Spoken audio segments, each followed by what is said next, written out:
Bismillahirrahmanirrahim. Assalamualaikum warahmatullahi wabarakatuh. Alhamdulillahirabbil alamin. Wabihi nasta'in wa ala amrin waddin. Wassalatu wassalamu ala asyrafil anbiya'i wal mursalin wa ala alihi wa sahbihi ajmain, amma ba'du. Rabbi shrah li sadri wa yassir li amri wahlul 'uqdatam min lisani yafqahu qawli.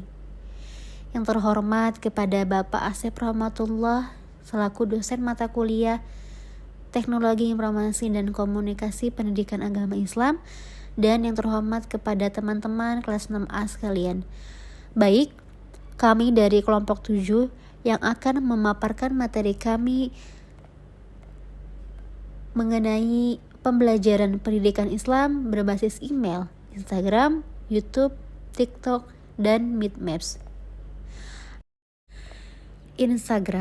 Instagram merupakan sebuah media yang dapat digunakan dalam pembelajaran dan memudahkan peserta didik untuk mengaksesnya karena banyak dari peserta didik sudah menggunakan media sosial ini sehingga mereka sudah familiar.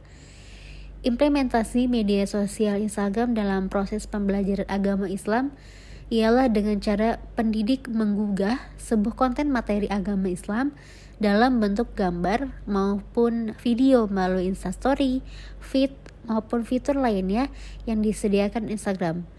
Nah, fitur-fitur yang telah disediakan ini Instagram sangat mendukung jika digunakan dalam proses belajar mengajar. Selain menyampaikan pembelajaran di kelas, guru juga dapat menyampaikannya melalui media sosial Instagram. Dengan adanya berbagai fitur Instagram ini, guru dapat membuat pembelajaran lebih menarik karena metode yang digunakan tidak hanya terpaku pada metode ceramah yang biasanya digunakan. Berbagai fitur yang telah disediakan oleh Instagram jika digunakan dengan tepat akan sangat membantu dalam proses pembelajaran. Beberapa contoh pemanfaatan fitur Instagram dalam hal penyampaian materi pendidikan agama Islam yang telah didesain dengan sangat menarik dan kreatif, sehingga tidak akan membuat peserta didik cepat bosan jika digunakan sebagai media dalam pembelajaran PAI. Selanjutnya, belajar penggunaan aplikasi TikTok dengan kemudahan penggunaan dan fungsinya yang beragam dapat bermanfaat sebagai sarana dalam proses belajar yang inovatif dan interaktif terhadap peserta didik. Aplikasi TikTok digunakan sebagai media pembelajaran yang inovatif era digital. Pada saat ini sangat tepat melihat aplikasi. TikTok mempunyai banyak fitur hingga dapat membantu proses menyampaikan materi dalam pembelajaran dan terbukti sama hasil belajar peserta didik saat melaksanakan podcast. Materi disampaikan lebih baik dengan aplikasi TikTok dibandingkan menyampaikan materi dengan metode ceramah.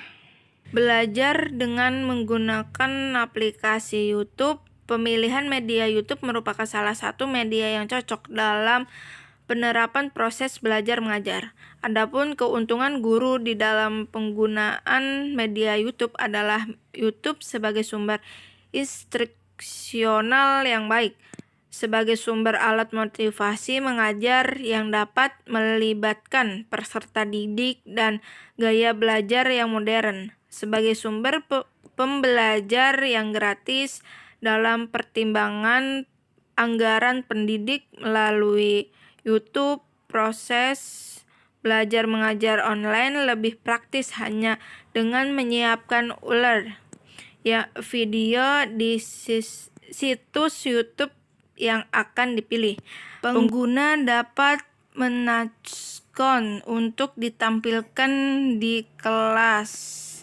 Dampak penggunaan media YouTube terhadap seorang diantaranya dapat menambah pengetahuan, dapat menambah motivasi belajar, dan hidup bermasyarakat dengan baik.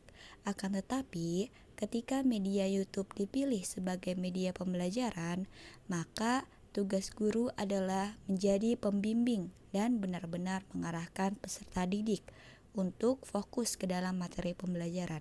Kemudian, hal yang paling penting daripada itu, untuk mencapai tujuan pembelajaran, seorang guru harus benar-benar menyiapkan materi dan media yang akan disampaikan kepada peserta didik. Selanjutnya, pembelajaran menggunakan mind map. Mind map juga dapat membuat siswa berpikir secara radian, maksudnya membuat otak berpikir secara sistematis, terstruktur, dan memiliki proses. Pemilihan media itu harus disesuaikan dengan materi yang diajarkannya.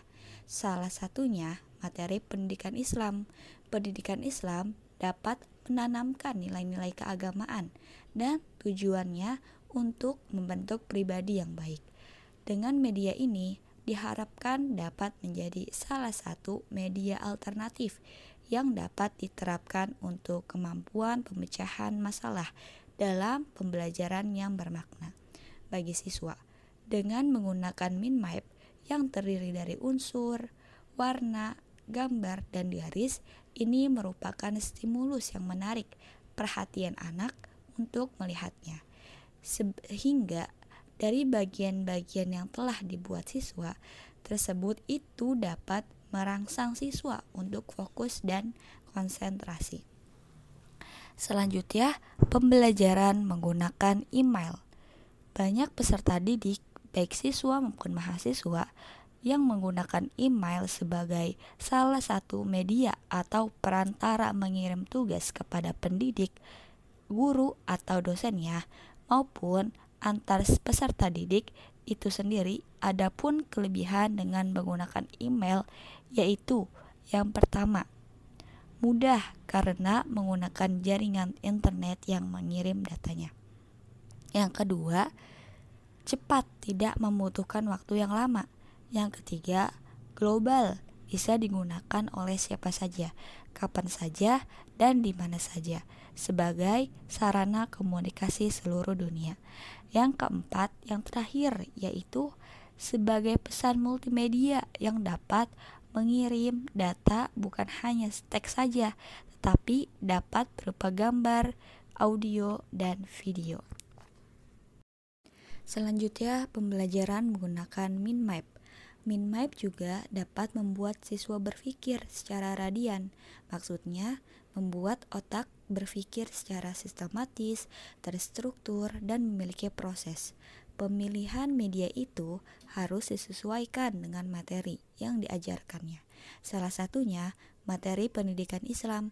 Pendidikan Islam dapat menanamkan nilai-nilai keagamaan dengan tujuan membuat pribadi yang lebih baik. Dengan media ini diharapkan dapat menjadi salah satu media alternatif yang dapat diterapkan untuk kemampuan pemecahan masalah dalam pembelajaran yang bermakna bagi siswa. Dengan menggunakan mind map yang terdiri dari unsur, warna, gambar, dan garis, ini merupakan stimulus yang menarik perhatian untuk melihatnya. Sehingga dari bagian-bagian yang telah dibuat siswa tersebut itu dapat merangsang siswa untuk fokus dan konsentrasi. Pembelajaran menggunakan email. Banyak peserta didik, baik siswa maupun mahasiswa, yang menggunakan email sebagai salah satu media atau perantara mengirimkan tugas kepada pendidik, guru atau dosennya, maupun antar peserta didik itu tersendiri. Adapun kelebihan dengan menggunakan email ada 4, yaitu mudah karena hanya menggunakan jaringan internet untuk mengirim datanya. Yang kedua, cepat, tidak membutuhkan waktu yang lama. Yang ketiga, global, bisa digunakan oleh siapa saja, kapan saja, dan di mana saja, sebagai sarana komunikasi seluruh dunia. Yang keempat, sebagai pesan multimedia yang dapat mengirimkan data bukan hanya teks saja, tetapi dapat berupa gambar, audio, dan video.